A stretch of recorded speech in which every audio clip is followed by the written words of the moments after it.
అందరికీ నమస్కారం. రఘురామ్స్ గాంధీగిరి యూట్యూబ్ ఛానల్కి స్వాగతం, సుస్వాగతం. ఈరోజు మనం తీసుకున్నటువంటి అంశం మన నిజ జీవితంలో ఎదురయ్యేటటువంటి గెలుపు ఓటములని ఏ రకంగా మనం తీసుకోవాలి అన్న దాని గురించి మనం మాట్లాడదాం. ప్రతి మనిషికి గెలుపు ఆనందాన్ని ఇస్తుంది, ఓటమి తీవ్రమైనటువంటి బాధనిస్తుంది, నిరాశ నిస్పృహల్లో నెట్టేసేటటువంటి పరిస్థితి ఉంటుంది. సర్వసాధారణంగా మనిషి సహజ లక్షణం ఏంటంటే మనకి విజయం వచ్చినప్పుడు చాలా ఆనందపడతాం, చాలా సంతోషాన్ని వ్యక్తపరుస్తాం. ఆ ఆనందకరమైనటువంటి ఆ క్షణంలో మన మనస్సు చాలా ఉత్సాహంగా పనిచేస్తూ ఉంటుంది, మాటలో స్పీడ్ పెరుగుతూ ఉంటుంది, ఇవన్నీ జరుగుతూ ఉంటాయి. కానీ నిరాశ ఎప్పుడు వస్తుంది? అపజయం ఎదురైనప్పుడు చాలా డిప్రెషన్లోకి వెళ్ళిపోయినటువంటి పరిస్థితి వస్తుంది.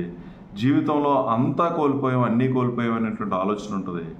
రకరకాలైనటువంటి ఆలోచనలతో మనసు బాధిస్తూ కొన్ని క్షణాల్లో జీవితం అంతా శూన్యం కింద కనిపించి ఆత్మహత్య చేసుకోవాలనేటువంటి ఆలోచన దాకా కూడా వెళ్ళిపోయేటటువంటి పరిస్థితి ఉంటుంది. కానీ ఒక్కసారి మనం ఆలోచిస్తే ఈ మన జీవితంలో ఈ గెలుపులు ఓటములు ఈ రోజేం కొత్త ఏం కాదు.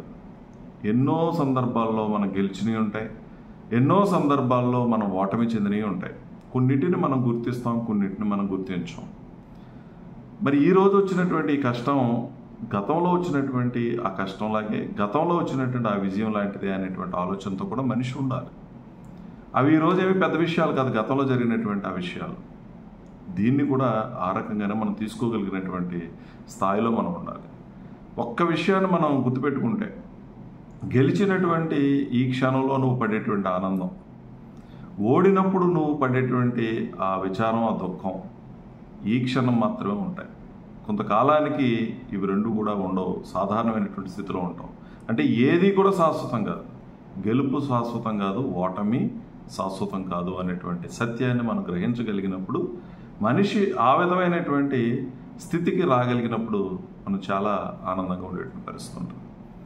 ఏదేమైనా సరే మరి గెలుపు ఓటములు అనేవి లేకపోతే జీవితంలో ఒక మజా కూడా ఉండదు. ఒకసారి ఓడితేనే కదా గెలుపు యొక్క ఆనందం ఏంటో తెలిసేది. ఒకసారి గెలిస్తేనే కదా ఓటమిలో ఉన్నటువంటి బాధ ఏంటో కూడా తెలుస్తుంది. అందుకని ఎవరు కూడా ఈ గెలుపు ఓటములని సీరియస్గా తీసుకోవాల్సిన అవసరం లేదు. దీన్ని ఒక ఆట కింద తీసుకోవాలి. ఒక స్పోర్టివ్గా మనం తీసుకోగలిగినప్పుడు మన ఈ గెలుపు ఓటములు మన పెద్దగా ప్రభావితం చేసేటటువంటి అంశం ఉండదు. కానీ గెలుపులో ఒక బాధ్యత అనేది ఒకటి వస్తుంది. గెలిచినటువంటి వ్యక్తులు ఎవరైనా సరే ఆ గెలుపుని నిలబెట్టుకోవడం కోసం విశ్వ ప్రయత్నం చేయాల్సిన అవసరం ఉంటుంది, మరింత కష్టపడాల్సినటువంటి అవసరం ఉంటుంది. ఓటమి చెందినటువంటి వ్యక్తి ఆత్మవిశ్వాసంతో ఆత్మ పరిశీలన చేసుకోవాల్సినటువంటి అవసరం ఉంటుంది. అంటే ఒకటి బాధ్యతను తీసుకొస్తే మరొకటి జాగ్రత్తను తీసుకొస్తుంది, పరిశీలన దృక్పథాన్ని తీసుకొచ్చేటటువంటి పరిస్థితి ఉంటుంది. మరి గెలిచాము అని అంటే ఆ గెలుపుని నిలబెట్టుకోవాలని అంటే బాధ్యతగా పనిచేయాలి. ఒక్కసారి గెలిచినటువంటి వ్యక్తి మరొకసారి ఓడిపోతే ముందొచ్చినటువంటి గెలుపు ఏదో అదృష్టం కొలిది వచ్చినట్టుగా, ఆయాచితంగా వచ్చినట్టుగా ఉంటుంది. ఈ గెలుపుని నిలబెట్టుకోనే ప్రయత్నంలో నిన్ను నువ్వు మరింత మార్చుకోవాలి. మరి ముఖ్యంగా గెలిచినటువంటి వ్యక్తి ఒదిగేటటువంటి తత్వాన్ని కనుక అలవాటు చేసుకుంటే, ఎంత ఎదిగితే అంత ఒదిగితే ఆ గెలుపు శాశ్వతంగా ఉంటుంది. ఎప్పుడైతే ఆ గెలుపు శాశ్వతంగా ఉందో అది నిజమైనటువంటి విజయం కింద అందరూ కూడా గుర్తించేటటువంటి పరిస్థితి ఉంటుంది. ఒక్కసారి గెలిచినటువంటి వ్యక్తులు విపరీతమైనటువంటి పోకడలకు పోయి ఇందాక చెప్పుకున్నట్టుగా ఇది శాశ్వతం అని అనుకున్నట్టయితే ఖచ్చితంగా ఓటమి చెందడం అనేది కూడా ఖాయమే. అందులో ఏ విధమైనటువంటి అనుమానం లేదు. ఎందుకంటే ఒదిగేటటువంటి తత్వం లేకుండా గెలుపును చూసి అహంకారపూరితంగా గనక తయారైతే, గర్వాన్ని పెంచుకోగలిగితే, నాకు ఇంకేంటి, నాకు అడ్డు లేదు, అదుపు లేదు అనేటువంటి ఆలోచన ధోరణికి వచ్చేస్తే ఖచ్చితంగా మనిషి పతనం అయిపోయేటటువంటి పరిస్థితి ఉంటుంది. మనందరికీ చక్కటి సామెతలు ఉన్నాయి, బళ్ళు వాళ్ళు అవుతాయి, వాళ్ళు బళ్ళు అవుతాయని. ఎందుకు అవుతాయని అంటే గెలుపుని బాధ్యతగా తీసుకున్నటువంటి వాళ్ళైతే ఎట్టి పరిస్థితుల్లోనూ ఓటమి ఉండదు, మరొకసారి గెలుస్తాం, అది శాశ్వతంగా ఉంటుంది. గెలుపుని మరి బలుపు కింద తీసుకోగలిగితే వాళ్ళు ఓటమి చెందేటటువంటి పరిస్థితి ఉంటుంది. బళ్ళు వాళ్ళు అవుతాయి, వాళ్ళు బళ్ళు అవుతాయని అందుకే పెద్దలు చెప్పినటువంటి సామెత. కాబట్టి ఈ విషయాలను మనం గుర్తించుకొని ఎవరైనా గెలిస్తే అది బాధ్యతగా మనం ముందుకెళ్ళాలి. ఎవరైనా ఓడితే ఆత్మ పరిశీలన చేసుకొని ఎక్కడ మనం తప్పు చేసాం, ఏ పొరపాట్లు చేయబట్టి ఈ విధంగా మనం అపజయం పాలయ్యాం, చేయాల్సిన పనిని చేయలేకపోయాం అనేటువంటిది తెలుసుకొని వాటిని సరిచేసుకొని ఆత్మవిశ్వాసంతో గనక ప్రయత్నం చేస్తే ఖచ్చితంగా మరొకసారి విజయం సాధించడానికి అవకాశాలు అనేవి ఉంటాయి. ఆ విధమైనటువంటి ప్రయత్నం చేయాలి. ఆత్మ పరిశీలన లేకుండా ఒత్తిడికి పోయి డిప్రెషన్కి పోయి అది స్పోర్టివ్గా తీసుకోలేకపోతే ఈ ఓటమి మరొక ఓటమి అవుతుంది తప్పించి గెలిపయ్యేటటువంటి పరిస్థితి ఉండదు.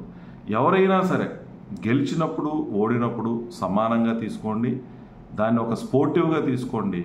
ఎప్పుడైతే స్పోర్టివ్గా తీసుకుంటే ఖచ్చితంగా మనం గెలిచినా ఓడినా కూడా సమానంగా ఉండగలుగుతాం, స్థితప్రజ్ఞత కలిగి ఉంటాం. అది మనిషి సాధించగలిగినప్పుడు ఏ విధమైనటువంటి ఇబ్బంది లేదు. మనిషి జీవితమే శాశ్వతం కాదు. ఈరోజు పుట్టాం, మన పాత్ర పోషిస్తూ ఉన్నాం, ఏదో ఒక రోజు పాత్ర అయిపోయిన తర్వాత అందరూ కూడా కనుమరుగైపోతాం. ఇదే శాశ్వతం కానప్పుడు ఈ గెలుపోవటంలో శాశ్వతం అని ఏ రకంగా మనం భావించగలం? ఒకసారి ఆలోచన చేయండి. దేన్ని కూడా సీరియస్గా తీసుకోవద్దు, స్పోర్టివ్గా తీసుకోండి. గెలుపోవటంలో సహజం అనేటువంటి వాస్తవాన్ని గ్రహించండి. గెలిచిన వాళ్ళు బాధ్యతగా ఉండండి, ఓడిన వాళ్ళు పరిశీలన చేసుకొని మళ్ళీ గెలవడానికి ప్రయత్నం చేయండి. అదే జీవితం. ఓపికగా వీడియో చూసిన ప్రతి ఒక్కరికి పేరు పేరున ధన్యవాదాలు తెలియజేస్తూ సెలవు తీసుకుంటా ఉన్నాను. ఈ వీడియో మీకు నచ్చినట్లయితే లైక్ చేయండి, షేర్ చేయండి, కామెంట్ చేయండి. మరిన్ని వీడియోల కోసం ప్రక్కనే ఉన్న బెల్ ఐకాన్ ను క్లిక్ చేయండి. నా ఛానల్లో వచ్చే మరిన్ని ఇంట్రెస్టింగ్ వీడియోల కోసం సబ్స్క్రైబ్ చేయండి రఘురామ్స్ గాంధీగిరి యూట్యూబ్ ఛానల్.